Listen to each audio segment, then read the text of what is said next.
5 TV ఛానల్కు స్వాగతం. నేటి ముఖ్య వార్త. అనంతపురం జిల్లా రాయదుర్గం పట్టణంలోని వివిధ ప్రదేశాల్లో కొలువుదీరిన అమ్మవారి ఆలయాలలో దేవీ శరన్నవరాత్రుల వేడుకలు అత్యంత వైభవంగా కొనసాగుతున్నాయి. అందులో భాగంగానే పట్టణంలోని ఎన్టీఆర్ కాలనీలో వెలిసిన సవదత్తి రేణుక ఎల్లమ్మ 5వ రోజు మహాచండిక అమ్మవారి రూపంలో భక్తులకు కనువిందు చేసింది. అంతకుముందు ఆలయంలో అమ్మవారికి పురోహితులు రాజు పంచామృత కుంకుమార్చనలు చేపట్టి అమ్మవారిని మహాచండికాదేవిగా అలంకరించి మంగళ నైవేద్యాలు అందించడం జరిగింది.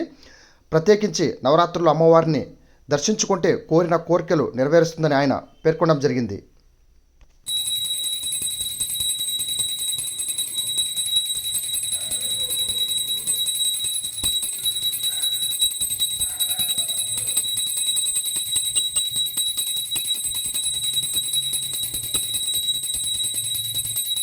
శ్రీమాత్రే నమః.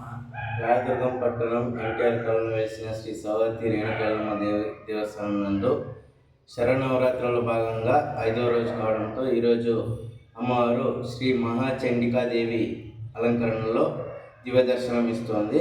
కావున భక్త మహర్షులంతా విచ్చేసి అమ్మవారి దివ్య దర్శనం పొంది అమ్మవారి కృపకు పాత్రలు కావాలని కోరుచున్నాము.